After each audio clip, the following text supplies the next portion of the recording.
ये कहानी महाराष्ट्र के डिप्टी सीएम अजीत पवार की उस दुर्भाग्यपूर्ण यात्रा की है जब उनका विमान VTSS के बारामती रनवे पर उतरते वक्त एक बड़े हादसे का शिकार हो गया। 8:43 पर ATC ने कहा क्लियर्ड टू लैंड।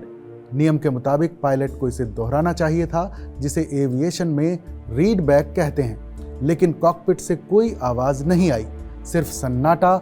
और ठीक 1 मिनट बाद 8:44 पर रनवे के किनारे लपटें उठती दिखाई दी। 15,000 घंटे का अनुभव रखने वाला पायलट उस 1 मिनट में जवाब क्यों नहीं दे पाया?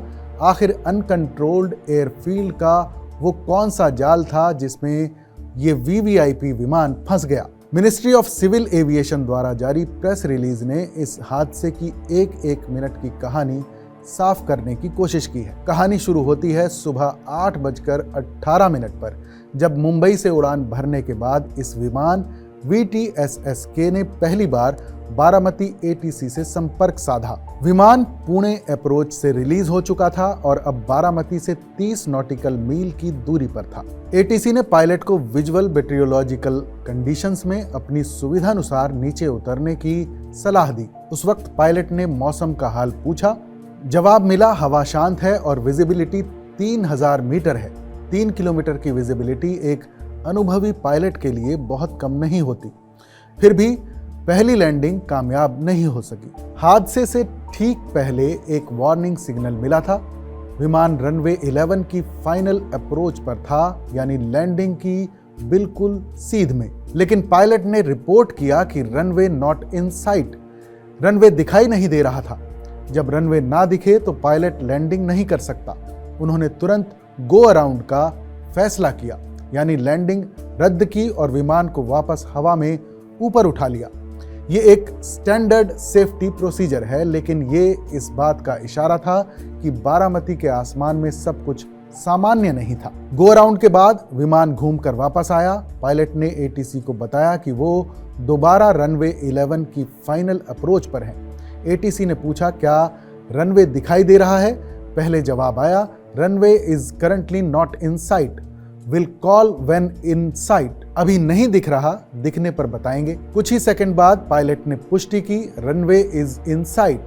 अब वो पल आया जो जांच का मुख्य केंद्र है। 8:43 पर ATC ने लैंडिंग की इजाजत दी। Clear to land runway 11। नियम के मुताबिक पायलट को ये बात दोहरानी चाहिए थी, लेकिन कॉकपिट से कोई रीड बैक नहीं आया। सन्नाटा छा गया और ठीक 8:44 पर ATC स्टाफ ने रनवे 11 के थ्रेशोल्ड यानी शुरुआती हिस्से के पास आग की लपटें देखी। इस हादसे को समझने के लिए आपको बारामती एयरपोर्ट की तकनीकी स्थिति समझनी होगी।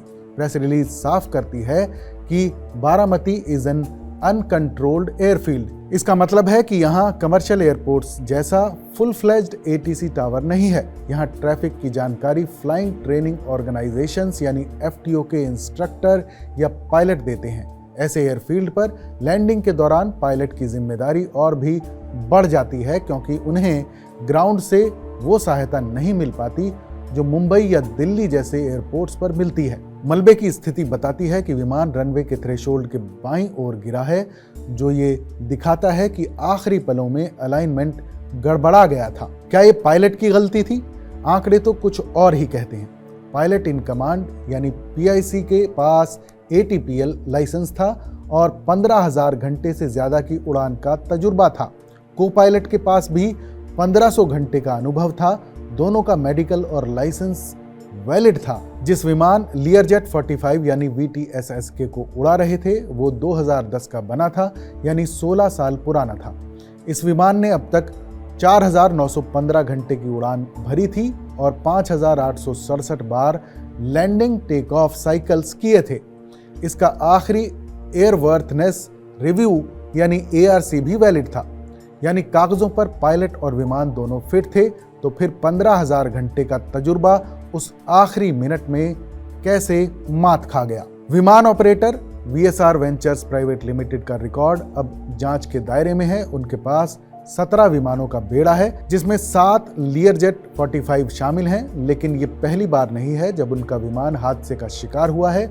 सरकारी विज्ञप्ति में साफ जिक्र है कि 14 सितंबर 2023 को इसी कंपनी का एक और विमान VT-DBL मुंबई एयरपोर्ट पर लैंडिंग के दौरान दुर्घटनाग्रस्त हुआ था, जिसकी जांच अभी भी AAIB कर रही है।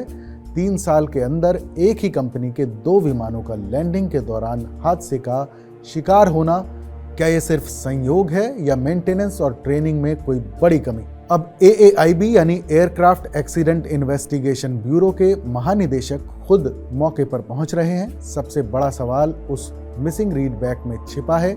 8:43 पर क्लियरेंस मिलने के बाद पायलट खामोश क्यों हो गया? क्या उनका ध्यान मशीन को संभालने में लगा था या कोई मेडिकल इमरजेंसी थी? अजीत पवार जैसे कद्दावर नेता की ये आखिरी यात्रा कई सवाल छोड़ गई है। इस खबर पर अपनी राय हमें जरूर बताइएगा। बाकी देश और दुनिया की तमाम बड़ी खबरों के लिए देखते रहिए TV9 डिजिटल।